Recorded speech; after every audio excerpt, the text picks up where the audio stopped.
Welcome into the Ballpark Digest Broadcaster Chat. We're getting back together. I'm Jesse Goldberg-Strassler, joined by Kevin Reichard from Ballpark Digest. And so good to see you again, Mick Gillispie. Yeah, what's up? Good to see you guys too. Here we are. We're into May. We've gotten our feet beneath us. Kevin Reichard, how are you? I am at the end of the day finally. This is like the beginning for you guys. But I brought my refreshments. Two of the best products of Wisconsin brewing.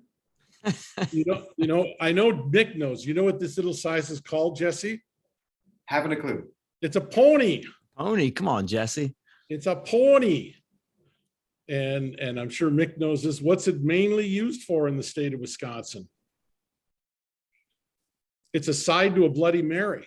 You get served a Bloody Mary and you get a little side of a pony. And I think there's only 2 or 3 pony manufacturers left. So, wow, I didn't know that. That used to be big. It used to be even big, though it came in a small size. Well, they used to sell 8-packs. Yeah. Now they're down to 6-packs. Are they? Except for Rheinlander, which sells 36-packs. So, yeah, it's an endangered species, though. I'm afraid. Miller's the only one, High Life, you find in the stores all the time. What was the pony's heyday? 50s, I would assume. I mean, it's always the Bloody Mary's always had a heyday in Wisconsin. But for these small roadside places that don't have beer on tap, they used to serve a bloody with this as the side. Kevin's, can I say, stay gold, pony boy. There you go. There you go. All right. For me, though, right now, Mick, I wonder about you. This is when I get into my routine. It is there's so much turmoil in April, just trying to get things going again, trying to get the season going again. There's so many weather-affected games, and that was when you really settle into a good rhythm. Yeah, I'm kind of going through the same thing too. Had a few different assistants this year. And one guy got a full-time job and left us, but he was great. And so now working on my third assistant, so that kind of slows up the routine. But yeah, I agree. I mean, it's that type of time of year where you're starting to kind of get back into doing things the way that you want to. I try to do everything the same every day. I try to come in at the same time. So I'm pretty routine and regimented as well. And kind of at that same stage right now too. Once you figure out everything that you need to do, that's when you start to realize, Kevin, what you can get done when. There's such this fight to try to fit everything in at the start of the year. But as the year goes on, you start getting things done earlier and earlier, realizing what doesn't need to get done. You understand your priorities and you start setting that good schedule for yourself. Yeah, I envy that regularity in many ways, because as you guys know, I'm in the middle of moving and office going one place, home going 20 miles away, and trying to coordinate kids in Milwaukee and home. And I have no routine. I have literally no routine right now. So I'm really jealous of you guys being able to hang your hat on that. Well, it got better for us when they switched to the Tuesday through Sunday series, because the classic thing that you would always hear baseball people say is, I have no idea what day of the week it is. Mm-hmm. And all you could hang your hat on was, are there fireworks tonight? Okay, that'll help. Or is it a day game? It's probably a Sunday. But with the Tuesday through Sunday series, now you really can go, okay, here's my Monday off day, or here's our kids' day. It allows you to settle in for those 6 games. I agree. And it also makes the season not so not so long, monotonous, like you kind of have like a break. And if you're going to take off, and, I take some time off now to go see my son, and spend a little time at home. And it's a lot easier to do that, because you can stack a Monday and a Tuesday together. And, and then all of a sudden you're home for 2 days or maybe 3 days, and you're not missing a lot of the action. Right. So I love the Monday off day. I'm not a big fan of the 6-game series, but it's just weird when you have the same starters twice in the same series. But with that said, if it means having Monday off, then selfishly, I'm fine with it. It's weird because it feels like last year and this year, the Oakland Athletics have tried to have a 6-man rotation. And I've seen that elsewhere in the league too. But then once you get into starting pitcher injuries, that's when you start to see whether it's the same guy going twice on Tuesday and Sunday, whether you see the spot starter or the bullpen gets really stretched thin by the weekend. Mick, how have the bullpens been for you? They've been good. I mean, and honestly, it's this team for us is off to a tremendous start. And it's because of the pitching, which it normally is. Although I think for us, it's defense and then pitching, not pitching and then defense, which, it's kind of, I can remember thinking my whole life that you had to have the pitching and then defense was kind of the third thing, like maybe pitching, hitting, and defense. But now I think that when you play good defense, it makes better pitching because you throw less balls and, and you're more confident to challenge hitters. So our defense has been really good.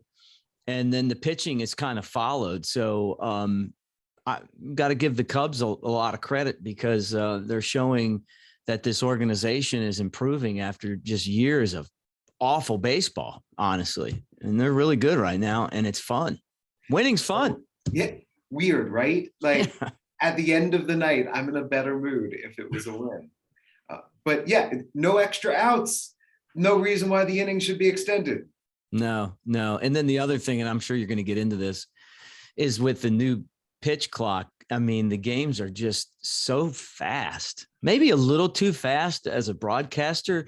I do all of this research to tell stories and it's hard to get it all in there. I think that you get trained in a certain way when you broadcast a game that works at a certain rhythm. So the way that I was telling stories last year was I'd have to really flesh it out. I'd have to set the stage and the player would step in and I would have to have a good long story that would take me through at least one batter, maybe two. And I would find that I was telling multiple stories in innings. And this year, as Mick said, I've got to get it done in a hurry. I've got to get right into the thick of it. And if I don't, the inning is going to be over. Or I'll start it, I'll call the action, and suddenly it's 2 outs, nobody on. And either I'm going to finish up the story or we're going to keep on going. What I really enjoyed, Mick, Jim Tocco well. What I always would crack me up about Jim was no other broadcaster that I've ever met would call multiple innings and tell the same story over multiple innings to be continued. And then he'd just pick it up in the fourth. But it feels like that's where we are because the pace of the game, batters swinging, balls getting put into play, it really does change what we're talking about and how we're calling the game. Mm-hmm. Yeah, look, I was talking about Jim Tocco last night. We're playing the Biscuits and Chris Adamswall and I hung out after the game. And he asked me who was the best broadcaster that came through this league since I've been here that's not broadcasting anymore. And I said Jim Tocco. I think Jim Tocco would have been in the major leagues by now. He was an excellent broadcaster, your old partner. I don't agree necessarily with the concept of continuing stories over innings. No. Because I was taught not to do that. There's an occasion where you do it because I'll do this date in baseball history sometimes and then get into something and then I have to finish it up really fast. But I could see Jim doing that and people liking it, like rules are made to be broken. And I'm sure he's got an explanation as to why he used to do things like that.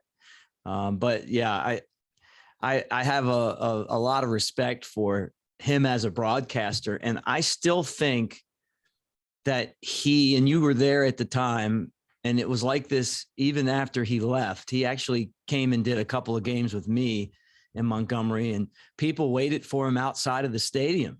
He was really, really loved and respected by the fans, and it doesn't happen a lot in the minor leagues. As a matter of fact, a lot of teams don't, they don't have broadcasters that the fans even know who they are really, but Jim Tocco, probably the most popular broadcaster in the Southern leagues in my time. Kevin, if you don't mind this taking this off road, this is fun. Go for it.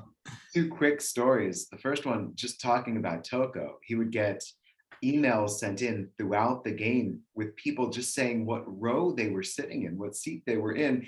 And it was radio. We were not on MiLB.tv. And he would get these emails in and he would announce it on air and we would wave. And we would wait that 15, 20-second delay and the people would wave back. It was incredible. We were at a Subway in Montgomery, Alabama, and the two of us were talking. And suddenly we would have people coming over just to say hi because they had heard his voice and recognized it. Yeah. I'll tell a story on myself. The one time I got recognized by my voice, I said good afternoon to a fan. We were crossing paths. I was leaving the stadium. The fan was approaching the stadium and the fan looked back at me and she said, very disappointed, I thought you would have a mustache. You should get a mustache. Have you seen all of this mustache versus beard talk in San Francisco? Mustache May. I mean, come on, do it. Oh man, my team, the Lansing Lugnuts, the bullpen is battling out. We've got 3 bearded guys and we've got 3 mustache guys. Have you ever tried to do the mustache? I have, because my father, I've never seen his chin. He's got the bushiest facial hair. My brother can grow a beard in an instant, although it comes in red in contrast with his dark brown hair. And every time that I've tried, it just gets so patchy. Mick, it's better in theory than in reality. Yeah. I did it once with the team during a playoff push. And it was when Javi Baez was with the Smokies. So I'm guessing it was 2013 or 14. I don't know. But Theo Epstein comes and I get a picture with him and I've got the mustache and it just like every time I see that picture, I look terrible. Like it doesn't work for me, but I love mustaches. Like I wish that I was a mustache guy. My face tells me I'm not. So I guess if there was a battle, I'd have to go beard over mustache, even though that's not a pretty sight either. I'm not good at either. You've got a dog in this fight. You've got mustache, you've got goatee. How about you? I used to have a full beard and I was kind of like your brother because it would be redder than my hair.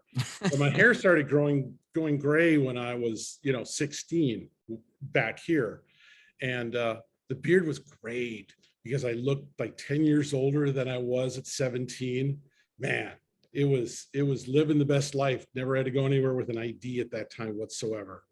But it got too itchy over 20 years of that. So I went to this and I've tried the mustache. I can't do just the mustache. I'm with Mick there. Your face tells you what you do, right? Exactly. And my wife. Yeah, and your wife too.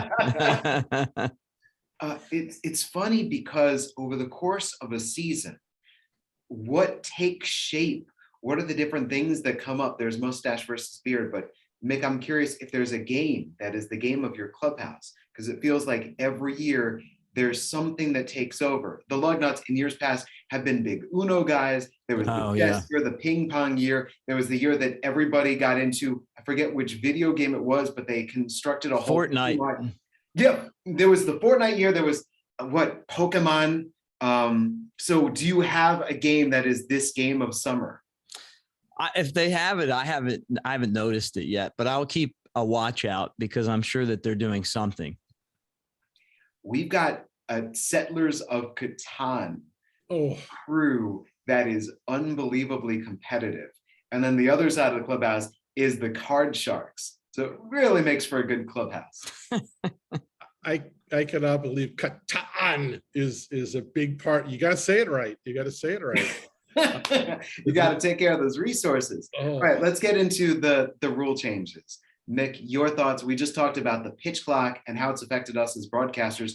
What have been everybody else that you've talked to? Have people, have they embraced it? Well, you know what?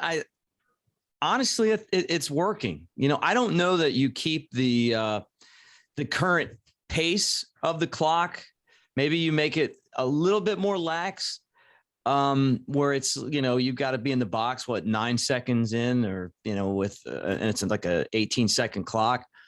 If you move it a little bit, maybe you could make the games a little bit longer, but it has definitely worked. I mean, it's something that is making the games about a half hour shorter, and they flow a lot better. So, I think that if the goal was to make the games faster than they have achieved that, I don't think it's taken anything away from the game, honestly.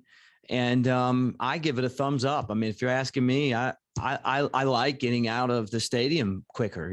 I don't need to hear an extended walk-up music. I don't care about a guy, adjusting his batting gloves. I don't need you to step out of the box 10 times and pitchers to step off and do all this other stuff. Like it's a frantic pace, but it's a lot better than I thought. Have you noticed anything from the other rules? Because that, to my mind, that's the obvious one. I have not really noticed the larger bases very much. And with the no shifting, with the two infielders on either side, we still see shortstops and second basemen playing right up the middle of the infield, back of second base. So I haven't seen any change there. I hope they do. I hope they adopt that in the major leagues, though. I love it. I'm all about the no shift. It just feels like baseball to me. Selfishly, it's tough to figure out where everyone's at. You're broadcasting a Cubs game, and last year I was, and Chris Bryant went from third to playing right field, shallow right. In one of those shifts. I like it. I like the lack of a shift. It just feels more genuine to me. And I'm kind of becoming like very anti-analytics because I don't like what it's done to the game. And so not having the shift down here has been refreshing. Kevin, you talk with a ton of people in the game. Have you heard any thoughts on the rule changes?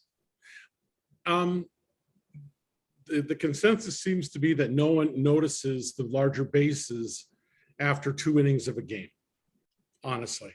And the shift, that's sort of a personal preference thing. I don't think people care that much either way. Although for those who do care, I think they're like Mick, they're anti-shift. They don't want to see weird changes. I think Mick's right. I think we're starting to see a little backlash against the analytics here. It's sort of like there are some teams out there that in terms of analytics, they're like bumblebees. They really shouldn't be able to fly. And yet you've got the Minnesota Twins in first place, which an organization that actually stresses analytics, but everything they've done is anti-analytic. And it's basically all pitching. And going back to what was said earlier, defense, really good defense, which the Twins now have, makes for a lot better pitching staff. Yes. Just to touch on the pitch clock real quick, Kevin, I remember back in 2012, the Lansing Lugnuts had an extraordinary pitching staff filled with major leaguers, a Syndergaard, a DeSclafani, and onward. And all of our games were 2 hours. And I remember talking with an owner who said, that's too short. We want the fans here longer. Have you spoken with anyone who says, we can increase the time on the pitch clock just to make sure that these games get 2:30, 2:45? I've talked to some owners who seem to think that fans are going to leave anyway after a certain point. So why bother playing those last 20 minutes when 3/4 of the crowd is gone and we can't sell beer anyway? So we live in a 2-hour society, man. I saw Dr. Strange and Everything Everywhere, and they're both long movies. And they both were great, but after 2 and 2:10, I was thinking, boy, this has been a long experience here in the theater. So anything close to 2 hours and under, I think is definitely going to be the sweet spot in the future. Yeah, I saw The Batman, and that's 3 hours. And I think it hit 2 hours, and I'm going, this was a great movie. All right, we can wrap it up. I'll come back tomorrow. Same bat time, same bat station. You got your multiverse diet on.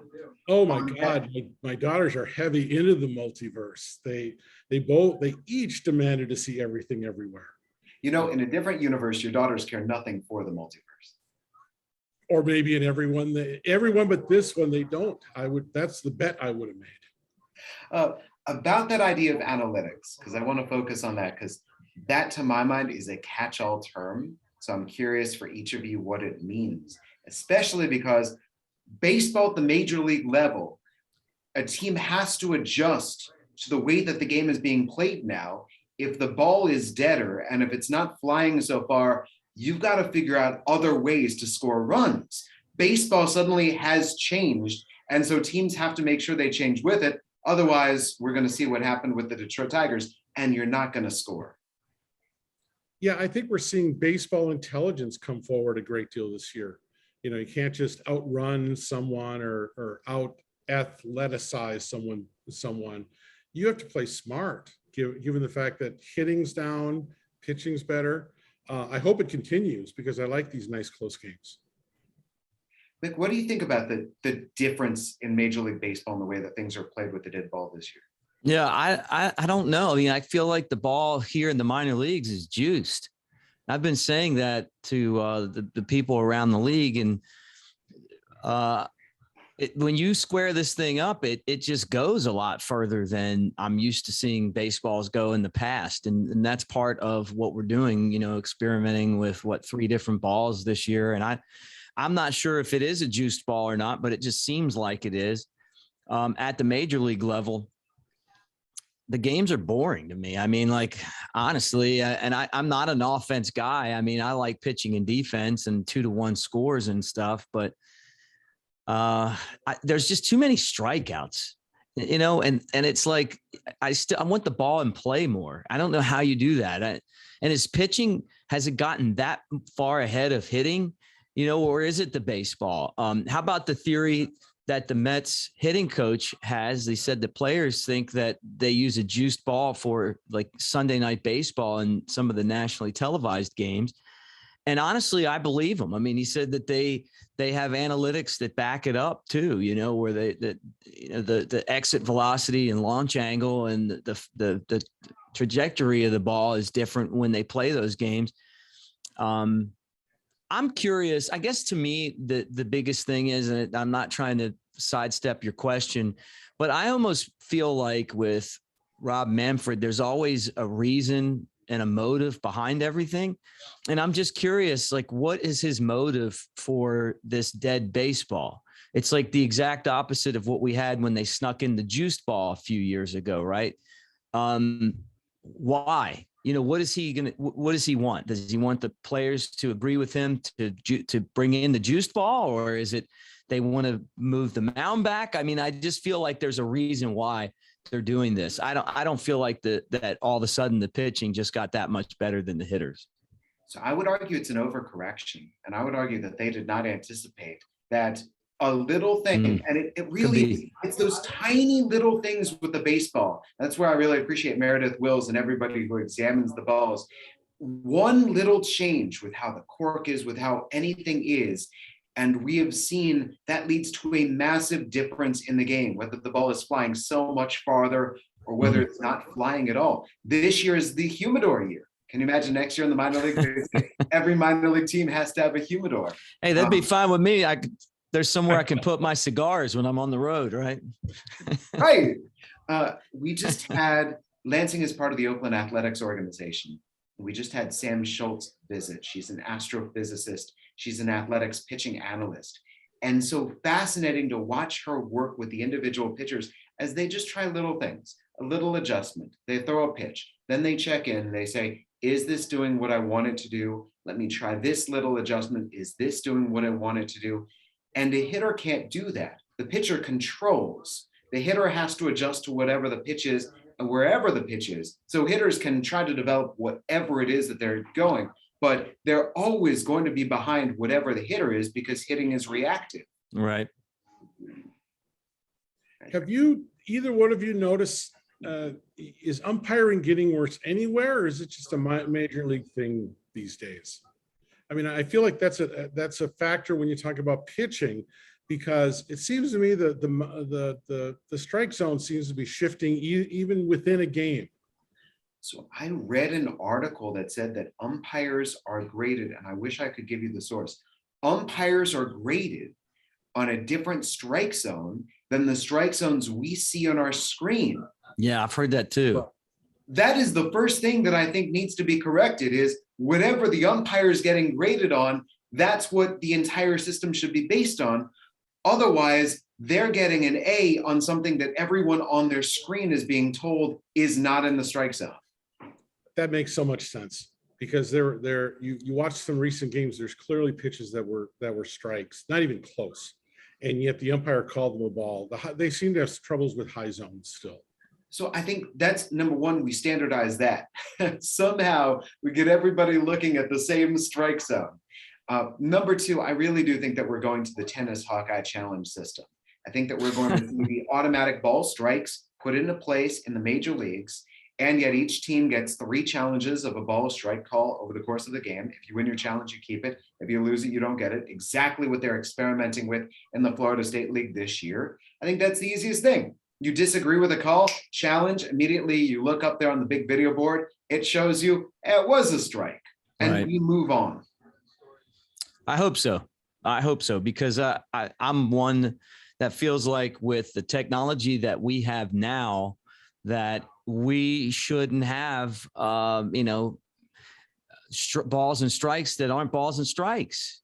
I mean, look at what the NFL's done with technology, and baseball is kind of making that same jump now. But the strike zone is the most important part of the entire game.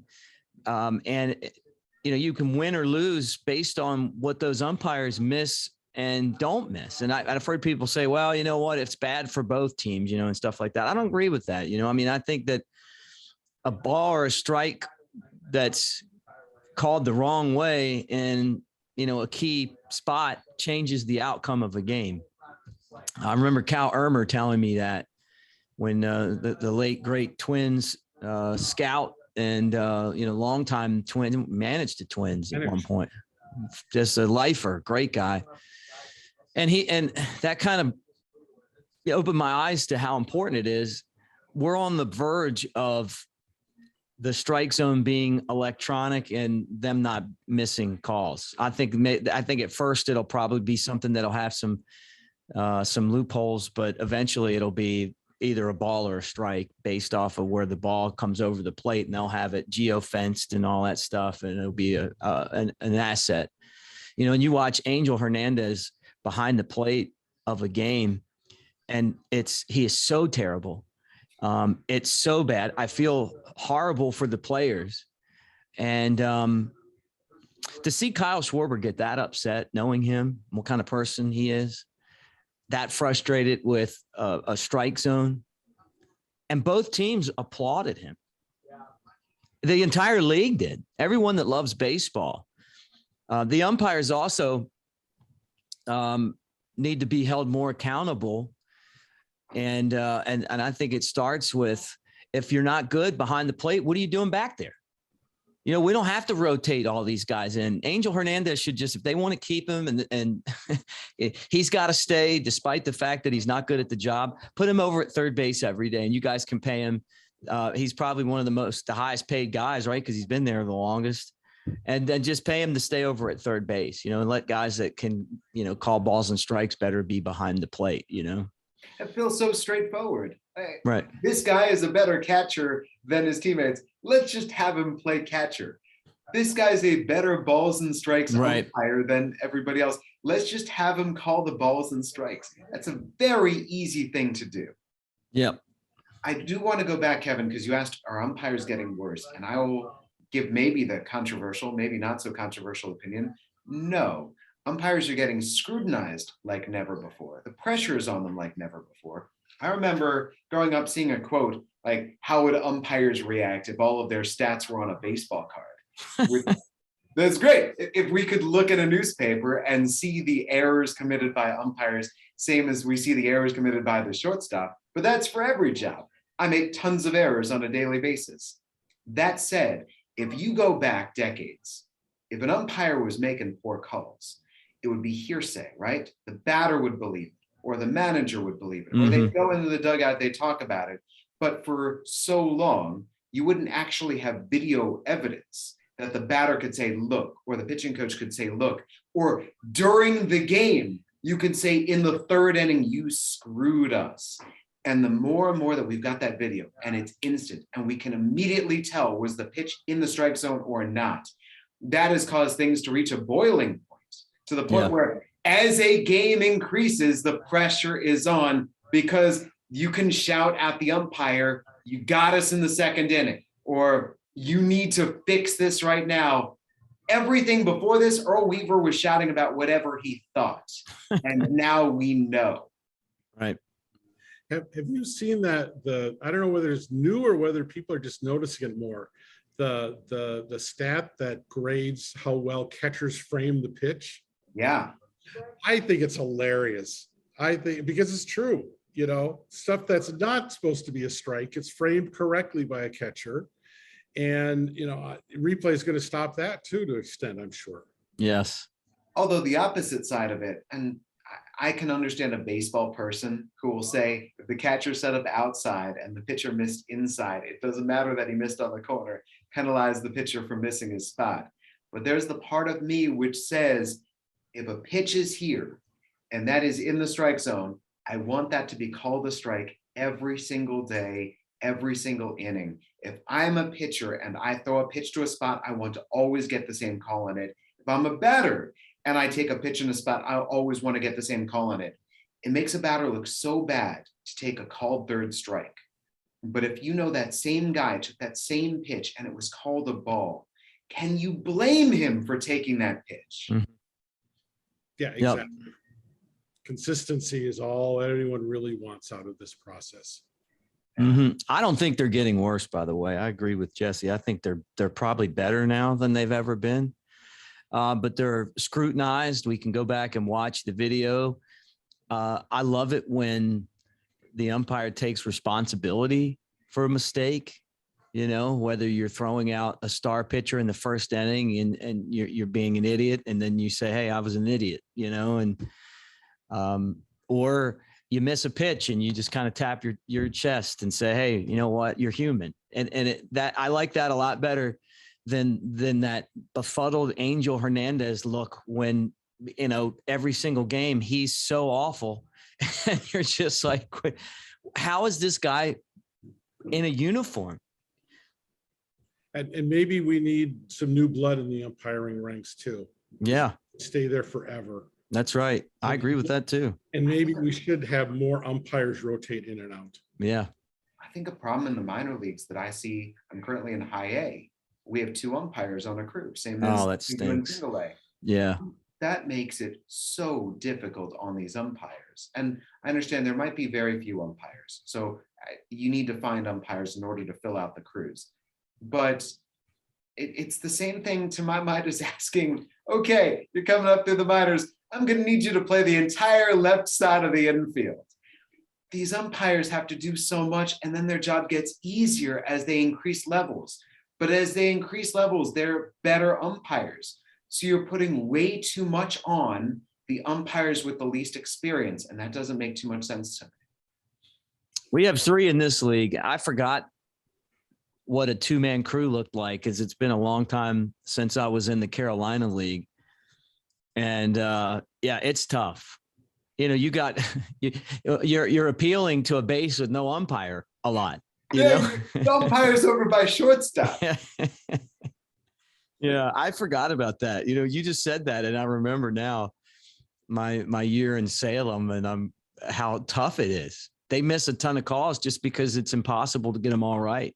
Yeah, if there's a deep drive to the outfield and the outfielder makes a diving attempt, which umpire is in charge of seeing whether he trapped it or caught it? Yeah. Sometimes it's the home plate umpire. Yeah. So more often than not, what the coaches are evaluating these umpires on, what the umpire evaluators are grading the umpires on, is their mobility after that pitch is swung out and put in play. And you start seeing the umpires run around the same as the players. It's probably been a long time since you guys went to a summer collegiate game, where it's even worse. These poor young umpires, God bless them. You can see the freeze as they're trying to figure out where to get into the best position on a play. There's only 2 to a crew down there too. And God bless them. They're learning. Fans will get on their backs, and then home plate umpire will take off his mask, and you realize he's like 21 years old. And then you feel kind of bad for booing him. But I guess that's the only way to learn, is just to make a lot of mistakes at the lower levels. We had a play where the umpire set up for a call at second base, and it's the bases umpire. So if the call is on the bases, second and first, That's his play. If there's a double play, he's got to make the call at second. He's got to make the call at first. And this umpire happened to go down on one knee to watch the play at second. But the shortstop, instead of throwing to second, threw to first instead, double clutched, thought better of it. And now we got to play behind the umpire's back.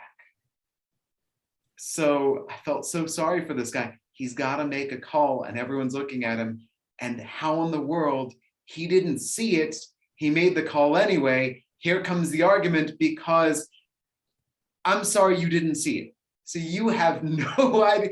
Everybody else in the ballpark knows what the call was, Right. but you have no idea. And yes, you do feel terrible for them that they just get hung out to dry due to their own inexperience. They're taking their lumps the same way that Mick and I see these batters and base runners and fielders make the worst mistakes and hopefully learn from them.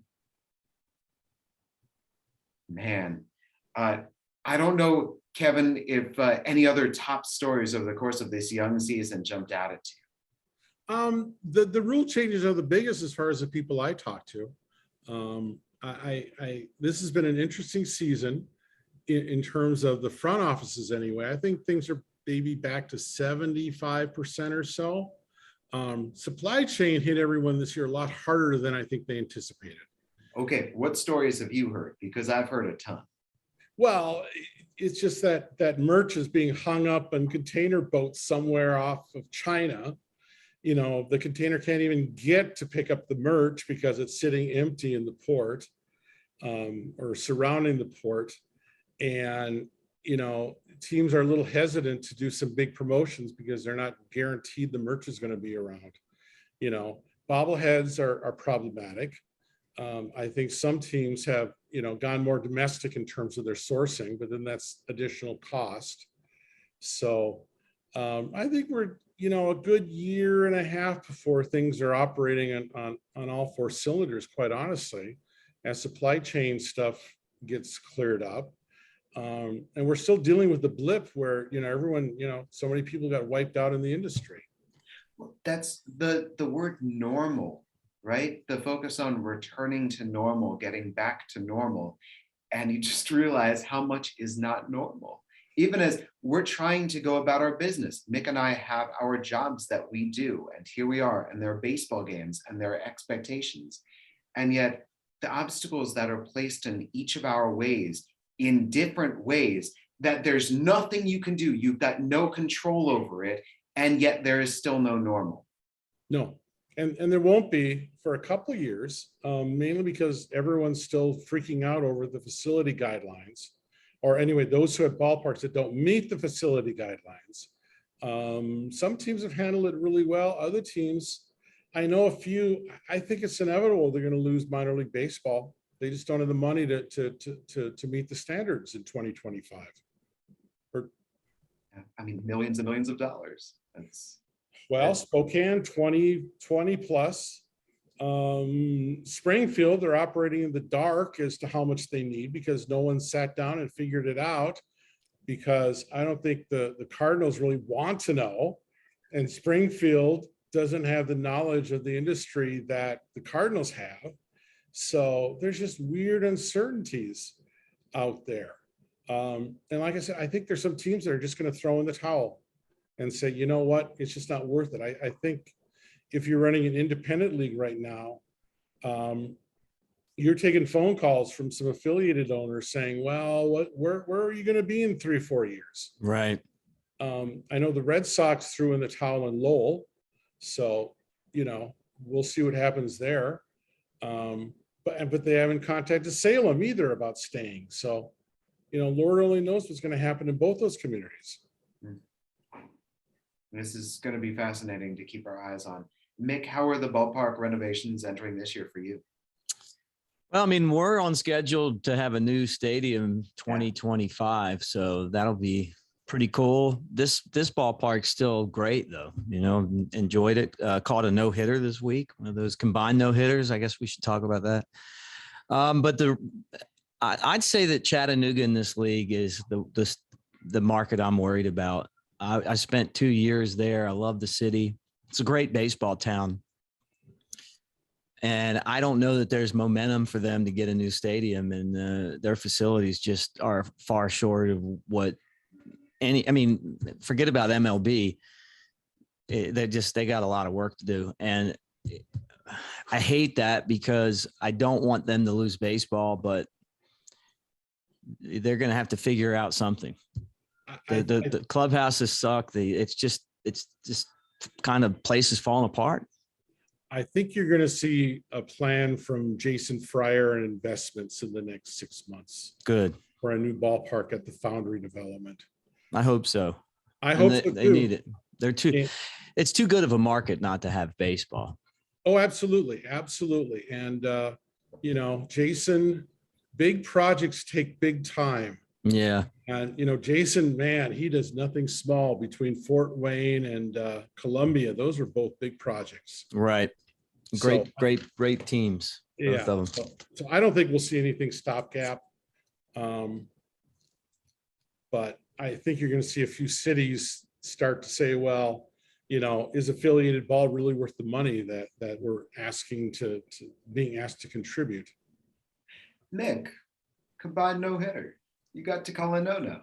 Yeah, I did. Look, I've been on Twitter heckling not the Mets, but the entire combined no-hitter thing. And let me go back to the analytics. I don't know. Look, it's a game, right? And I know that it doesn't feel like the same game I grew up watching when Clayton Kershaw's got a perfect game in the 7th inning and you take him out. And that's just not the way I grew up watching it. That's not why I love the game. And if they would have done this as a kid, I probably would have been more into football or basketball or hockey. Like it's a shame. There was a respect for the game that is gone now. That Russ Nixon used to talk about all the time. Respect the game. That's not respecting the game to me. It just isn't. And so the Cubs had the combined no-hitter last year, and it was against the Dodgers, ironically. And who was it? Craig Kimbrell was the guy that came in and got the last 3 outs. He didn't even know it was a no-hitter. And I just thought, like, at the time how and nothing against him personally, but it was just so disrespectful to not pay attention to the game that you're in. Right. And I knew there were a lot of walks in that game and, whatever, but you still got to stay in the game. I mean, isn't that something that they tell you from the time that you're a little kid playing the game of baseball, keep your head in the game. And it was so unimportant that they didn't even know that they were in one. Right. So the Mets come along and they get one, and I just have been just kind of like making light of that no hitter. And then Reed Detmers, who we faced last year, had one, and right. first no hitter of the year, and look, it's lighthearted. Okay. And so I'd see Wayne Randazzo, right. He's kind of like the Mets guy, he's saying his stuff. And then we have one here, and it gets down to the 9th, and the day before was Detmers. and then it happens, and our guys are so excited about it. And the moment was it was great. And they run out, and I'm making the call. And if you listen to it, I start laughing a little bit because I know I'm going to hear from Wayne. That was what was in my mind. And then when I check Twitter, he's already like, hey, does this one count? So I honestly, I've had a change of heart on it. It was really cool. And it was the players' reaction that meant to me something special, and the fans' reaction. I don't want to see the game turn into, analytics first. And it's like, you got a perfect game and there's 23 in the history of the sport, and you're not going to do it because, you're worried about getting hurt. Guess what? You're hurt anyway. He's on the IL today. You should have let him go out there and at least give up a hit. Right. But with that said, no hitters are special. So I'm going to eat crow a little bit on that one and tell you that I thoroughly enjoyed that game, and it really was awesome. Let me make a comparison. because I felt very cynical about Miguel Cabrera approaching 3,000 hits. And it seemed to me for year after year now that he had not been a very productive player for the Detroit Tigers. Okay, so finally we're here at last. And I felt cynical until I actually started watching his at-bats. And then it felt really cool every single pitch. And is he going to get that hit? I feel a little bit of that same way about the Baseball Hall of Fame, where I feel cynical about the players who've been inducted over the years, who has been, who hasn't been. But every time I go to Cooperstown, I really enjoy it. So I totally get that, cynical in theory. And then you get it and you go, okay, this is all right. Yeah, right. That's exactly it. I mean, I can be wrong. I'm not afraid to say when I'm wrong. I try to do my best to make an informed decision on things. And I'm sick of the analytics. I'm sick of it. You know what? I thought the Billy Bean movie was great, at the time. I didn't think that it was going to turn baseball into a game that is slowly dying. And so I guess sometimes I just try to pick and choose areas where I can kind of attack the analytics thing.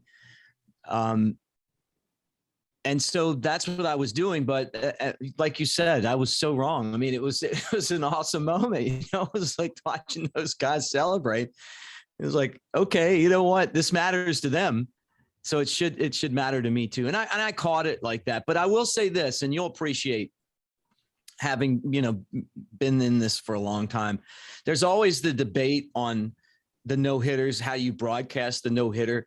And I've got my picture here of Mel Allen and Red Barber, the two first Ford Frick Award winners and the two of the greatest of all time. And their theories on no-hitters are entirely different. Mel Allen would call it like he was in the dugout and he wasn't going to say it and kind of dance around the subject. And, Red felt like you are a reporter. You got to tell people that there's a no-hitter. So, my feeling on the combined no-hitter is I won't say it as long as the first guy's in there. But then as soon as you take him out and you bring in the second guy, I go from Mel to Red and I talk about it. And that's that, because I don't feel like it's a guy sitting in the corner of the dugout anymore, not thinking about the 6 innings that he's put in and facing the same guys for the third time around or the fourth time around and the pressure of it. It's just not the same pressure. So if I was on the team and I was in the dugout and the second guy came in, I probably would talk about it as a player. That's the way I feel. So I talk about it as a broadcaster. It's a bit of the difference to my mind between a no-hitter thrown by one guy and a perfect game. A perfect game is hugely special. Right. But I think the difference between a perfect game and a no-hitter is a perfect game requires your defense to be perfect too. Yes. An individual no-hitter, we celebrate the pitcher who threw it. A perfect game, everybody feels involved. So it's the same thing for a combined no-hitter where every single guy, every pitcher with the catcher, it really is a celebration of the team more than it is the celebration of that one guy. No, the fans like it too. And at the end of the day, this is about them. They're the ones that pay our ticket to be here, whether we're players or broadcasters or in the front office or stadium ops or whatever. And if they like it, then that's what matters most. Yeah. Let's wrap up with some baseball lingo. I've got a couple to throw at you. Mick, have you heard anything new this year? Not that I know of. Not that comes to mind. Put it like that. I'm going to go back a couple of years. So the Lansing Lugnuts have won this year on a walk-off grand slam and a walk-off walk. Now, a walk-off grand slam, this wasn't the current circumstance. Last night, it was a tie game when they hit the grand slam. But if you hit a grand slam in the bottom of the ninth or in any sudden death inning and you're down by 3 runs and there's 2 outs, that is an ultimate grand slam. Oh, I've heard that before. Yeah. That's something I've always appreciated, hitting the ultimate grand slam. Do you know what a walk-off walk is called? Kevin? Mm-mm. I have no idea. A walk-off walk is shrimp. there used to be a website. This was going back a couple of years where anytime a team won on a walk-off walk, they would share a video of a shrimp on a treadmill to the Benny Hill music. And so you can look this up. Anytime a team wins on a walk-off walk, anytime a team is threatening to win on a walk-off walk, there's a shrimp alert. And the second that happens, it's shrimp for everybody. Shrimp is a walk-off walk. And I'm very glad to be able to introduce this term to both of you. I like it. I mean, maybe I'll use it. Someone gave me an article. My good friend Mark Aubrey, he's the Sabre member, and I call him the Smokies broadcast historian, right? And he goes back and finds news articles from, the Knoxville newspapers on baseball going back 100 years. And he found one on the broadcaster that was doing the Smokies in, I want to say, the 40s. And I read the article, and there were some terms in there that the guy used that I'm like, okay. He called like that a high pitch, a high 3-2 pitch, a cocktail pitch, like a high, and I thought, well, I use that, so I used some of his stuff, just to kind of, he had the same job as me 100, maybe 50 years ago, 60, 80 years ago, keep it going. I love it, especially once you get something in and it feels comfortable. And then your audience, your listeners love you for it. It's the Brooklyn Dodgers fans embracing all of Red barbarisms. Yeah. I got one that we used to use playing on like a ground ball in the infield when the infielder has to like get down on it. We call it scratch gravel. I guess it's just that you get your glove down in the dirt to make a play on it. I use it still. I don't know that I've ever heard anyone else use that one before. But I love it. It's a term I like. And then like, if a guy doesn't get it down, and the ball gets by him, and the Biscuits had a lot go by them last night. You kind of talk about that term a little bit too. We need to get the scratch gravel going. Come on, Biscuits. Come on, Biscuits. They usually beat us too. It's been nice. We swept them in a doubleheader, no hit them. And there were years where they would beat us. Like we'd go, 3-19 against them, like 6-26. I mean, it was just awful. So to beat them a few times has been refreshing. Do they still serve the biscuits in the press box? No, they don't serve food in the press box there. We're at home right now, but they ended the practice of food in the press box in Montgomery. Yeah. Shame. Times have changed, Kevin. Times have changed.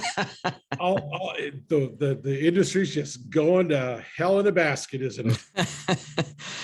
Look, I'll say this: the problem that they had when they used to serve the food in the press box is that when you're there to work, like it'd be like, the entire Biscuits front office in this small little cramped area, like walking through the food line, and you're just trying to like get your game notes, and you want to kind of sit in there and talk to the Jim Tocos or the Chris Adams Walls, who's next door, John Laser, Joe Davis, and talk about the teams.